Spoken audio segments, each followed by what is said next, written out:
Friends, Congress के बारे में कहा जाता है और एक सच मैं स्वीकारना चाहता हूं कि कांग्रेस जमीन से जुड़ी हुई पार्टी है। बिल्कुल जमीन से जुड़ी हुई है। जहां जहां कांग्रेस सत्ता में आती है वहां पर जमीन अपने रिश्तेदारों के नाम करवाती है। ये जमीन से जुड़ी हुई पार्टी है। जहां भी इसको सत्ता में आने के बाद दिखता है कि ये जमीन एससी, एसटी, ओबीसी, गरीब समाज के लोगों की है, तो वहां वहां वो जमीन को अपने नाम या अपने रिश्तेदारों के नाम करवाती है। नेशनल हेरल्ड, हरियाणा में दामाद, कर्नाटका में बीवी, ये सभी को बेनिफिशियरी बनाती है और इसीलिए कांग्रेस जमीन से जुड़ी हुई पार्टी कहलाती है। कांग्रेस का तो काम ही यह है कि सत्ता में आकर लूट मचाना। मित्रों, जो हजारों करोड़ों का लूट कर्नाटका में मचाया गया है मूडा स्कैम के नाम पर, thousands of crores that have been usurped in the name of Muda scam in Karnataka. After that, the Congress party has done what is expected from any certified लुटेरा। हजारों करोड़ों की जमीन मूडा स्कैम में लूटने के बाद जो एक पेशेवर चोर करता है, उसी प्रकार का रवैया आज कांग्रेस पार्टी कर्नाटका में दिखा रही है। मतलब कि कानून से अपने आप को बचाने के लिए, to avoid the long hands of the law, CBI के जनरल कंसेंट को ही विड्रॉ कर देना। कांग्रेस पार्टी आज एक लुटेरा चोर, एक प्रोफेशनल चोर, एक प्रोफेशनली करप्ट पार्टी की तरफ पेश आ रही है। मतलब पहले भ्रष्टाचार करती है और फिर भ्रष्टाचार की जब जांच की आंच उसके पास पहुंचने लगती है, तो जैसे एक चोर अपने आप को पुलिस से बचाता है, सीबीआई से बचाता है, एजेंसी से बचाता है, वैसे कांग्रेस पार्टी अपने आप को सीबीआई से बचाने के लिए अब सीबीआई के पास से जो जनरल कंसेंट होता है वही कर्नाटका से विड्रॉ करने का काम उसने किया है।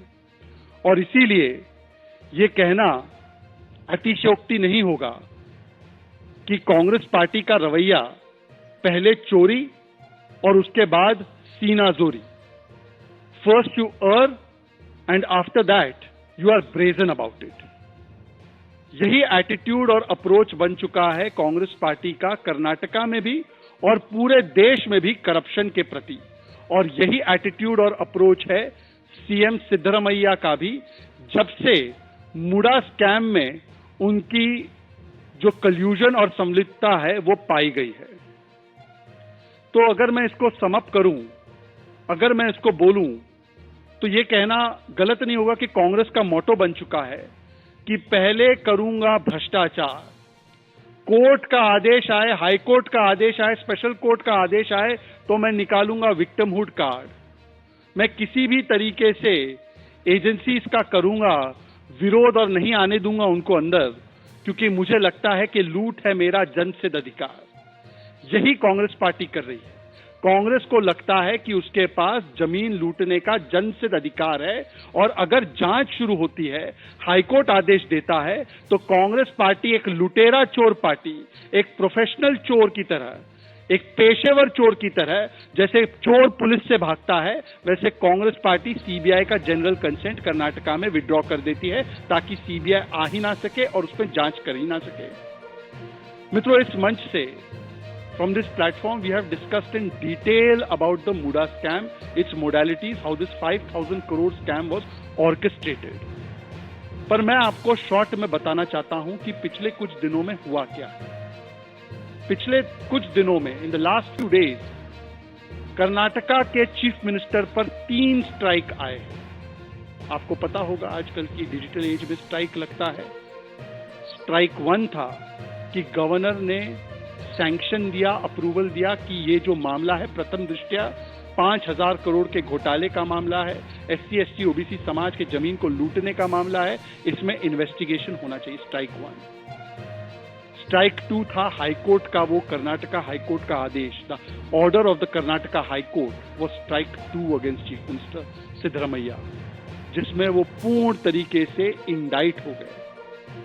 And then the third strike was the strike by the special court which directed that a FIR be registered against the chief minister under various sections of IPC and POCA.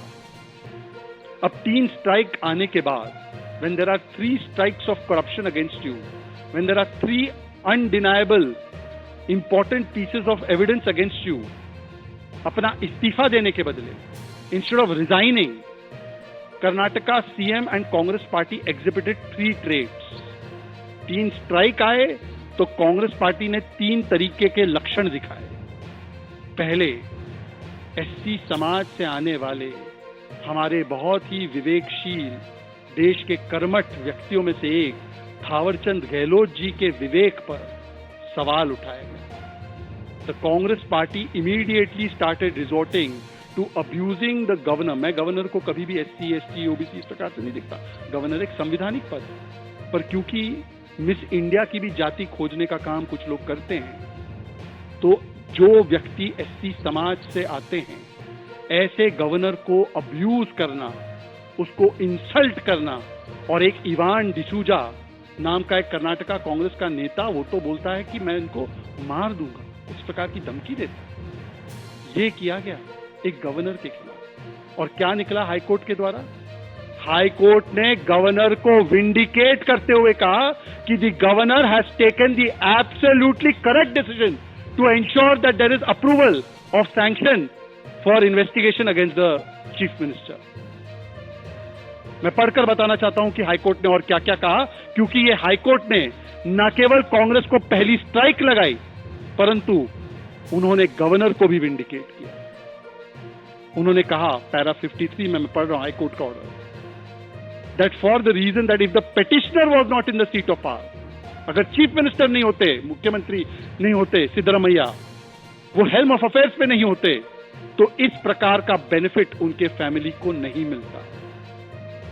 फिर उसके आगे कहते हैं high court, merely because the wife of the petitioner has indulged in these acts, legal or illegal, the petitioner cannot be said to be completely ignorant of what is happening in the life of his wife, and therefore it prima facie depicts stretching of the arms of undue influence.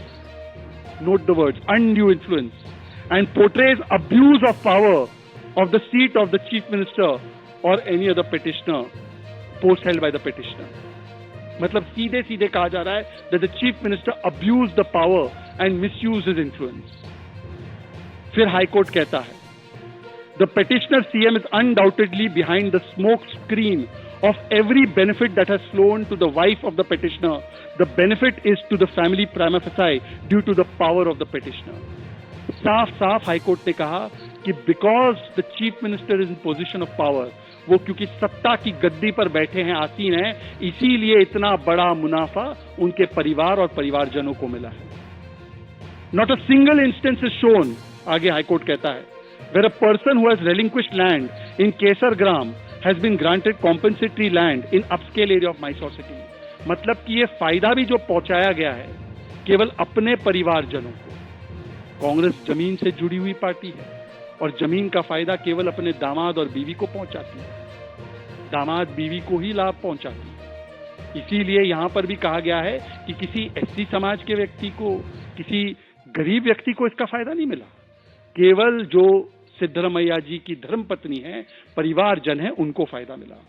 और आखिरी में high court कहता है, finally the high court says, how and why the rule was bent in the favor of the family of the chief minister is required to be investigated. If this does not require investigation, I fail to understand what else can merit investigation. ये आने के बाद Congress party का response होता है कि governor के विवेक पर आज भी वो सवाल खड़े कर रहे हैं.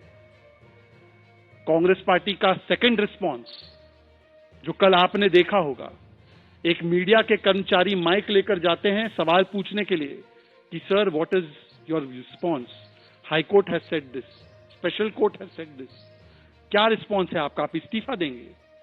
तो जो मोहब्बत की दुकान चलाने वाले बात करते हैं, जो फ्रीडम ऑफ प्रेस और फ्रीडम ऑफ स्पीच की बड़ी बड़ी बातें करते हैं, वो मीडिया के माइक को धक्का मारते हैं और एरोगेंटली बोलते हैं कि कौन है आप मुझसे सवाल पूछने के लिए.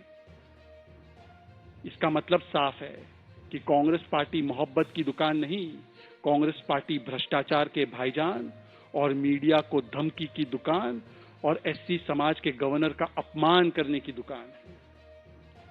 ये सेकंड रिस्पॉन्स था। मीडिया के माइक को धक्का मारना, मीडिया को गालियां देना, मीडिया को साइलेंस करना।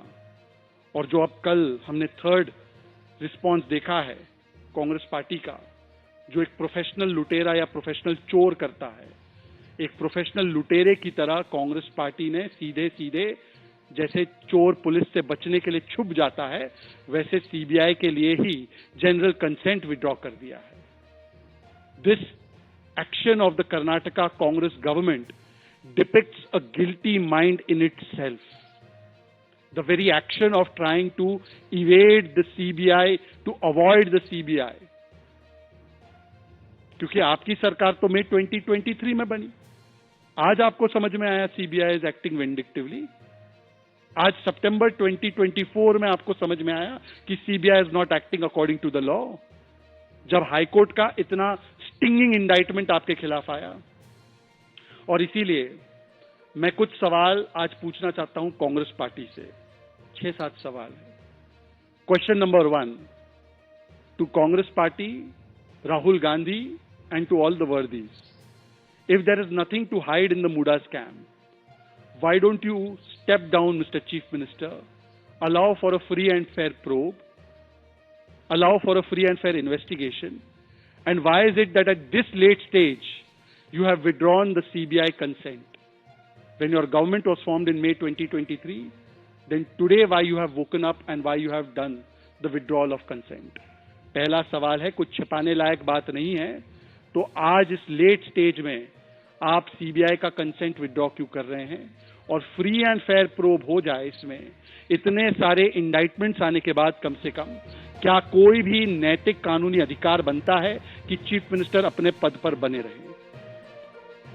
सेकंड क्वेश्चन, क्या ये संयोग है या सोचा समझा प्रयोग है कि इतने सारे ऑर्डर्स और ऑब्जर्वेशंस और इंडाइटमेंट आने के बाद कोर्ट के द्वारा आपने अपनी चोरी को छिपाने के लिए सीबीआई को ब्लॉक किया है?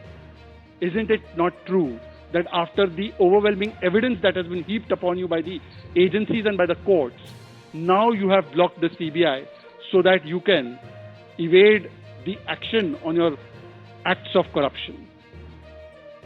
एक उदाहरण ये भी है कि जब मोदी जी स्वयं सीएम थे तो उन पे ना जाने कितने सारे केसेस, कितने सारी एजेंसीज अनलीश कर दी गई थी, पर कभी भी गुजरात सरकार ने उस समय की या मोदी जी ने इस प्रकार का रवैया नहीं अपनाया था। इनफैक्ट वो मुख्यमंत्री होते हुए हर इन्वेस्टिगेशन में किस प्रकार से साथ देते थे, समर्थन देते थे। और यही टेस्ट होता है, यही डिफरेंस होता है एक ईमानदार और नैतिक व्यक्ति में और उस व्यक्ति में जो मान लेता है, स्वीकार लेता है कि चोर की दाढ़ी में तिनका जरूर है। तीसरा सवाल, राहुल गांधी जी, आप संविधान की बड़ी बातें करते हैं, आप संविधान और समाज के सम्मान की बड़ी बातें करते हैं। क्या गवर्नर को, खास करके थावरचंद गहलोत जैसे एक अति वरिष्ठ गवर्नर को जिस प्रकार से गालियां और धमकी दी गई, इसके ऊपर कांग्रेस पार्टी का क्या स्टैंड है और कांग्रेस पार्टी ने क्या कार्रवाइयां की? चौथी बात, आज क्या स्पष्ट नहीं हो चुका है कि कांग्रेस पार्टी मोहब्बत की दुकान नहीं बल्कि भ्रष्टाचार के भाईजान बन चुके हैं कर्नाटका में? क्योंकि कर्नाटका में केवल ये मुडा स्कैम नहीं, अब तो मुडा स्कैम 5000% कंफर्म हो चुका है।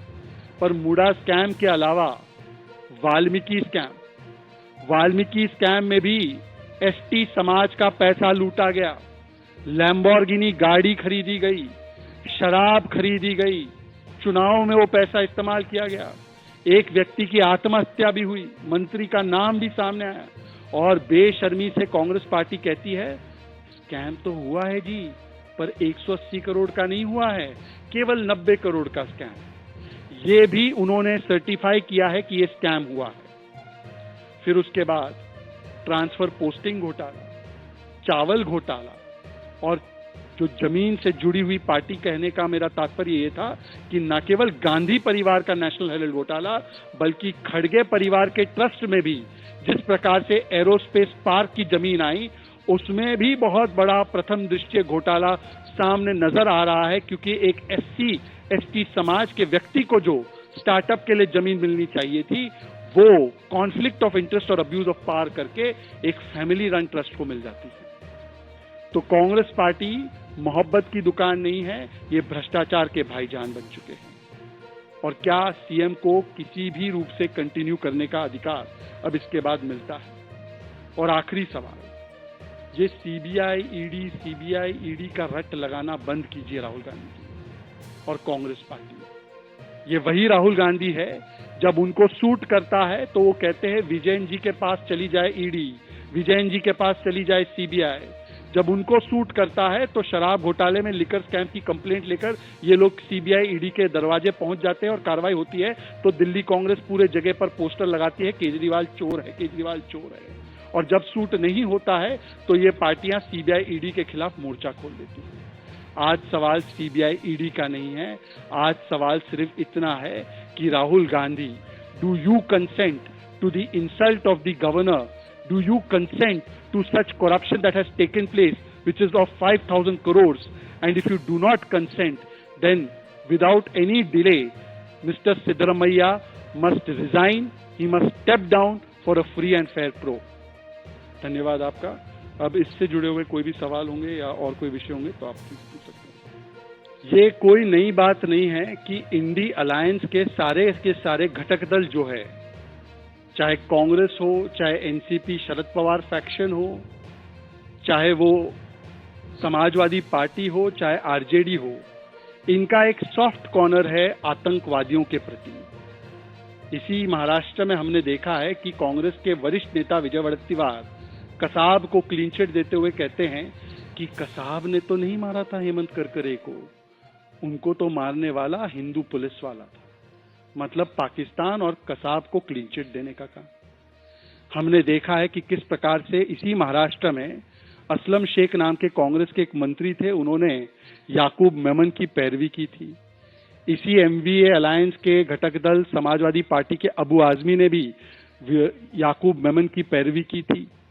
समाजवादी पार्टी ने तो एक समय पर जब सुप्रीम कोर्ट ने सिमी पर प्रतिबंध लगाया था तो सिमी को भी मासूमों का झुंड बोला था। पीएफआई पर जब प्रतिबंध लगा तब भी उनके प्रति ऐसा ही रिएक्शन इंडिया अलायंस के अलग अलग नेताओं ने दिया था। समाजवादी पार्टी के अखिलेश यादव ने तो आतंकियों को छोड़ने की प्रक्रिया शुरू की तो कोर्ट ने उस पर रोक लगाते हुए कहा कि आज आतंकी छोड़ रहे हो, कल उनको पद्मश्री दोगे क्या? और इस प्रकार से उनको फटकार लगाई। आगे जाके वो आतंकी अलग अलग बॉम्ब ब्लास्ट में कन्विक्ट हुए। और कांग्रेस का तो अफजल प्रेम, इसका तो परिचय हमें जेएनयू में मिला कि जब कांग्रेस के सर्वोच्च नेता जेएनयू में खड़े हो गए उन लोगों के लिए जो कहते हैं अफजल हम शर्मिंदा है, तेरे कातिल जिंदा है।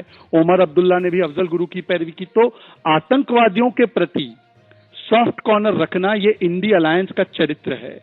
और आज इसी श्रृंखला में ये बयान देते देते जितेंद्र आव्हाड जी की पत्नी ओसामा बिन लादेन की तुलना एपीजे अब्दुल कलाम से करती है। कहती है समाज की वजह से वो आतंकवादी बन गया। मतलब कि समाज पर दोष डालना और आतंकियों को क्लीन चिट देना, पर यह काम उनके परिवार में और भी लोगों ने किया है। उनके तो जो पति है जितेंद्र आव्हाड जी, उन्होंने तो इशरत जहां, जो सर्टिफाइड एलईटी टेररिस्ट, जिसको यूपीए की सरकार ने और उस समय की इंटेलिजेंस एजेंसीज ने बताया था ये एलईटी टेररिस्ट है और ये एक मुख्यमंत्री को मारने के लिए आई थी, तो उस समय पर इशरत जहां को भी किस प्रकार से यूलोजाइज करना, महिमा मंडित करने का काम जितेंद्र आव्हाड और एनसीपी शरद पवार फैक्शन ने किया था। और हमने तो ये भी देखा है कि कुछ एक आध मुख्यमंत्री के परिवारजन अफजल गुरु के लिए भी पैरवी करते हैं। तो आतंकियों की पैरवी करना, उनके लिए सॉफ्ट कॉर्नर रखना, ये इंडी अलायंस का चरित्र बन। देखिए, मुझे लगता है कि जो लोग संविधान बचाओ की बड़ी बड़ी बातें करते हैं, जो लोग भारत जोड़ो यात्रा की बात करते हैं, सबसे पहले तो वो ये बताए कि क्या भारत के किसी भी हिस्से में किसी का भी जाना आना प्रतिबंधित है क्या?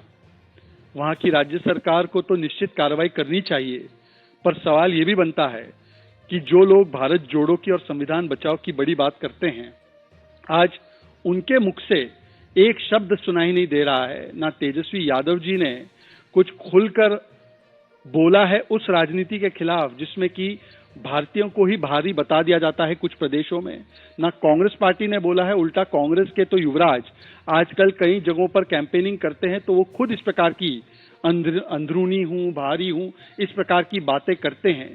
तो जिस प्रकार का ये जहर फैलाया गया है इन नेताओं के द्वारा, इसी की वजह से ये माहौल बना है। और आज तेजस्वी यादव जी को जरूर बताना चाहिए कि कभी डीएमके के नेता उत्तर प्रदेश बिहार के लोगों का अपमान करते हैं, कभी इस प्रकार की घटना टीएमसी शासित प्रदेश में होती है, और उन्हीं के साथ गठबंधन में तेजस्वी यादव जी। देखिए, जहां तक भारत जोड़ो यात्रा की दूसरी बरसी है, दूसरा एनिवर्सरी है,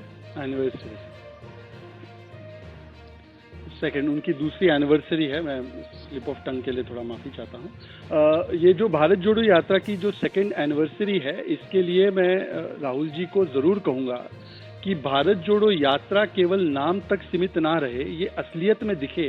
इसके लिए आप जरूर जम्मू कश्मीर में जाकर जो 370 वापस से लागू करवाकर भारत तोड़ो का अभियान चला रहे हैं, और जो कह रहे हैं कि हम लोग 370-35 से फिर से लागू करवाकर इस देश में 2 संविधान, 2 प्रधान, 2 निशान करने की व्यवस्था करेंगे, और वाल्मीकि और बकरवाल और गुज्जर समाज को जो पहली बार अधिकार जम्मू कश्मीर में 370-35 से हटने के बाद मिला है, वो छीन लेंगे। तो राहुल गांधी जी भारत जोड़ो यात्रा का परिचय देते हुए वहां पर जरूर जाकर ओमर अब्दुल्ला जी, नेशनल कॉन्फ्रेंस और उनके गठबंधन को इस भारत जोड़ो यात्रा में जोड़ने का काम करें। जहां तक आपके दूसरे सवाल का है, मैं फीलिंग पे तो सवाल का जवाब नहीं दे सकता। अब जिसकी जो फीलिंग है वो अपनी फीलिंग के ऊपर मैं प्रतिक्रिया नहीं दे सकता, पर सवाल सिर्फ इतना है कि आज सभी लोग देख रहे हैं कि किस प्रकार से निर्लजता से 150 दिन तक एक व्यक्ति जेल के भीतर रह के सीएम बना रहा। तो मुझे लगता है कि ये निर्लजता की सारी सीमाएं पार करना है।